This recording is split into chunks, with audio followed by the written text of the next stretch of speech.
Tonight on Murrow News 8, Puerto Rico is surrounded by yet another storm. And Illinois schools were on lockdown today after one student was injured after a shooting. Also, a secret club is hidden behind the walls of the Coug. Although mentioning it is not so secret anymore. We'll tell you who exactly gets access.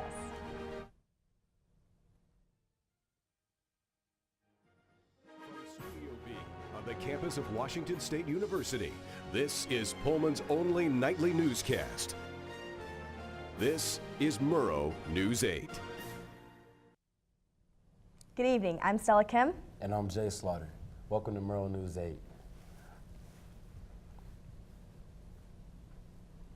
Oklahoma City police officers shot and killed a deaf man Tuesday night in front of his home.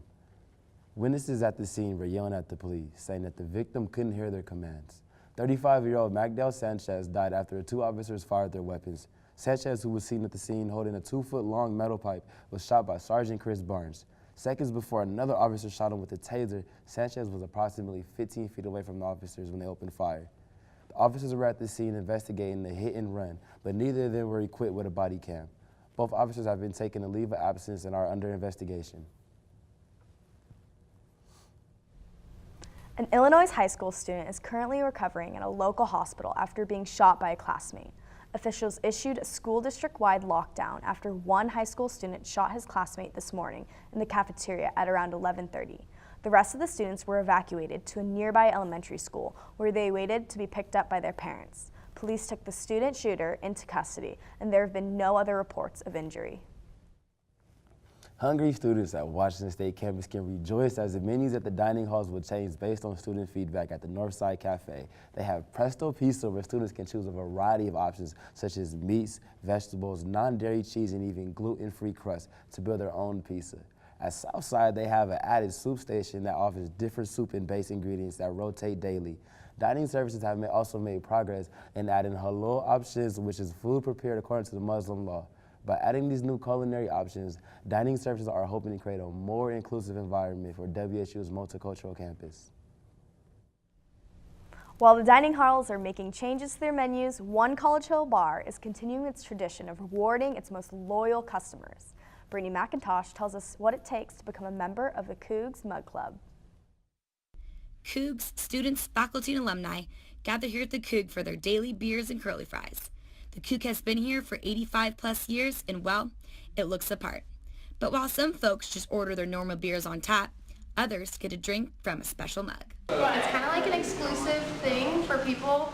It's like a process. It's to be a part of with the Coug, and it's something that lasts for the rest of your life. The Coug receives over 50 applications at the beginning of each semester, and only a few students are chosen to be part of this special mug club.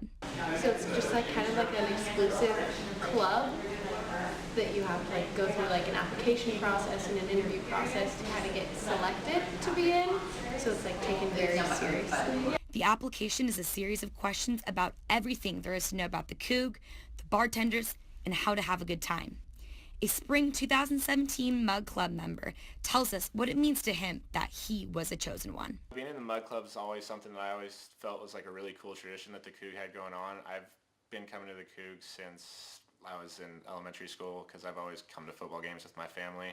So it's just something I always want to be a part of. Being part of the Mug Club comes with many perks, but the most honorable is having your own personal mug with your name on it and your member number. You also get many discounts and really cheap beer. Brittany McIntosh, Murrow News 8.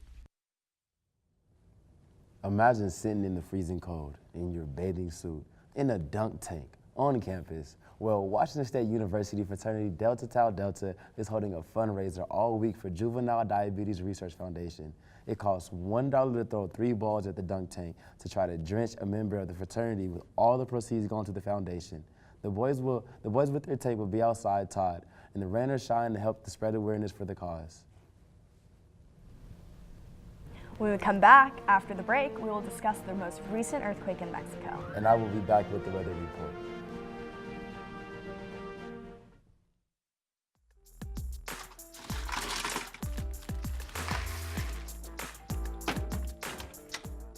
Thank you.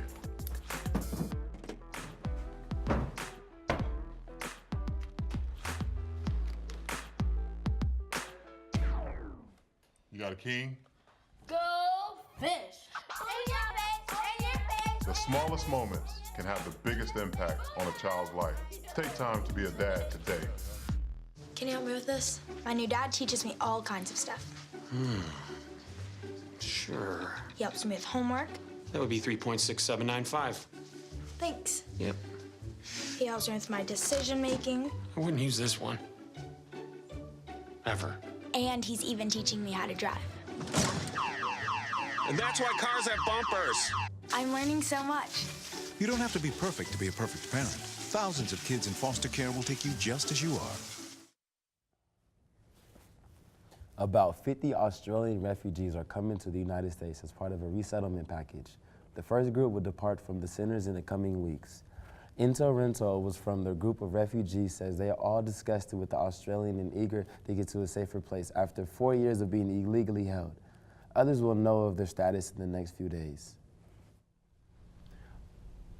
All 3.5 million people in Puerto Rico are left without power, having to use generators for electricity due to the effect of Hurricane Maria. 9 people are already dead, and the toll is expected to rise, with hospitals in Puerto Rico fearing they might not have power. The head of the Disaster Management Agency said even Puerto Rico's Electric Power Authority doesn't have electricity to work on the issue.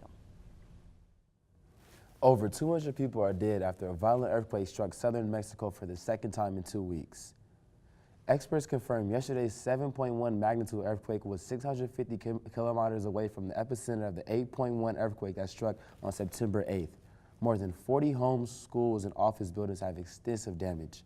Thousands of volunteers are working alongside first responders to dig through the mountains of rubble from the crumbled buildings, and the death toll is expected to rise over the next few weeks. Mexican President Enrique Peña Nieto said that the Mexican is facing a national emergency. Near 5 million people are currently without power, and the public transportation systems have temporarily shut down operations. All public and private schools in areas affected by the earthquake will remain closed until further notice.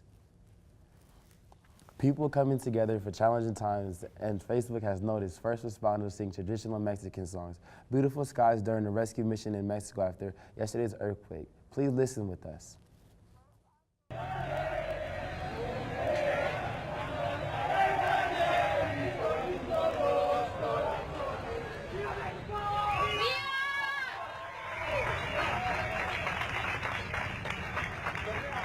Beautiful. I'm amazed by the strength of the Mexican citizens after these devastating earthquakes. That was a really powerful scene. Our heart goes out to Mexico and the citizens as they work to rebuild their homes. Smoke, sun, rain, wind. It has been a wild week of weather here on the Palouse. With only 2 days of summer left, will any sunshine sneak through before fall season starts? I'll be back with the weather forecast after the break.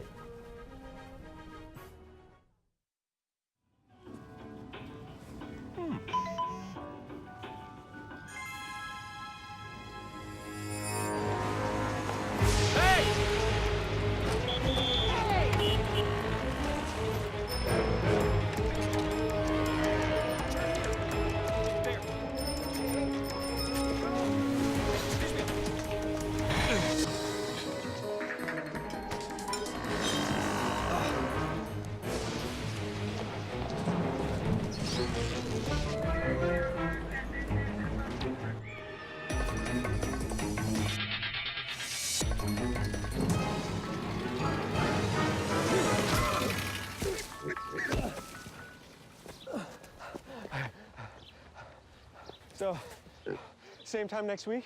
Well, of course. Put away a few bucks, feel like $1 million. For free tips to help you save, go to Feed the Pig. It's the last week of summer and fall is right around the corner. Here's weatherman Jay Slaughter with our forecast. How's it looking this week, Jay? Oh man, it's pretty cold. It's pretty cold. We're going to be in the mids. We're going to be at 46 today. We plan on having a lot of rain today and tomorrow morning, with the weather balancing out a little bit more cloudy. But as of today, we had a high of 51, which was pretty still cold, and tonight it will be raining still. The average temperature today is usually 73 degrees. We took a dip about 30 degrees this year, and it got a little bit colder. We have winds gusting in at 8 miles per hour.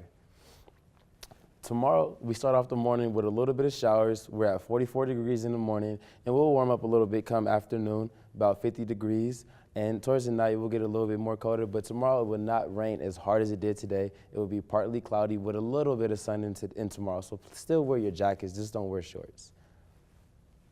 And as we look over Washington, we see about the same weather everywhere. 56 in Olympia, 57 in Seattle to 53 in Vancouver. The Western Washington balanced it out in the 50s with Yakima coming in at 58 and Wenatchee being the warmest place in Washington at 63 degrees. You get to Eastern Washington where we live, it's pretty cold. Spokane is also experiencing showers, as is Pullman is.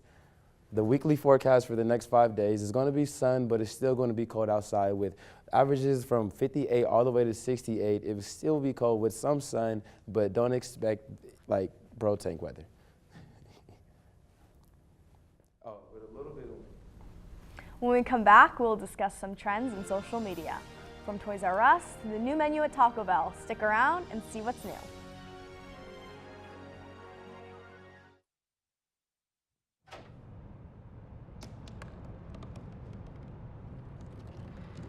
They said I couldn't dream. Called me a piece of trash and swore that's all I'd ever be.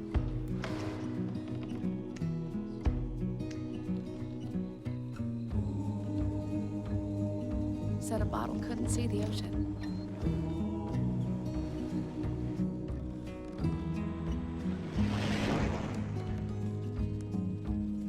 Give up. Go back to the dumpster.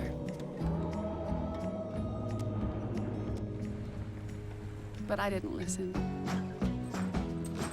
I made my way.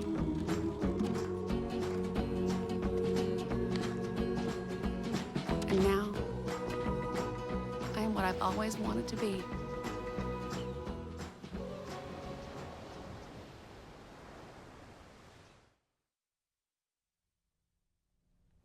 Taco Bell is giving their customers what they want, and that's frozen margaritas and sangria. Yes, that's right. The fast food chain will be opening 350 cantina-style restaurants over the next 5 years that will sell alcoholic beverages. But before you get a little too excited, you might want to take this announcement with a grain of salt because the drive-thru in these 350 restaurants will be closing. Guess this trade-off is a small price to pay to drink beer, wine, and Twisted Freezes to complement your Crunchwrap Supreme. It's time for Toys R Us kids to grow up. As the company's filed Chapter 11 bankruptcy, this is the biggest bankruptcy of the U.S. Retailers since Kmart in 2004, the move caught most investors by surprise, given that the company faced no debt maturity and the holiday season is just around the corner. The filing was a result of failing to find relief from its $5.2 billion debt pile in the recent years that shift to online shopping and the rise of e-commerce. Companies such as Amazon have pushed down prices and fewer shoppers in stores.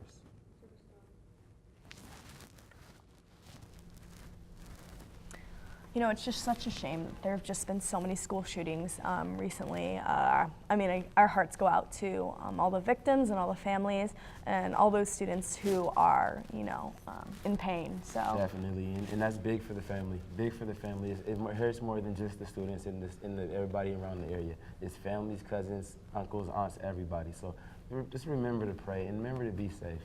And I kind of like what Taco Bell is doing. You know, is it happy hour? Is it this anything but happy hour yet? You know, I guess we're just going to have to wait and see if they're going to roll a happy hour, but I sure hope they do because that sounds amazing. And I can't believe, like, kids nowadays are not buying toys anymore. Like, I cannot grow up without toys, and everybody's on their phones, and technology's nice, but I still love a Hot Wheel every now and then, a collector car, just to have on top of my TV. It's good to have action figures like He-Man. It's because everyone's, you know, buying things online. Alrighty, so thank you for watching. Join us every weeknight at 7 and 10 p.m. for Pullman's only nightly newscast. Have a great night, and don't forget to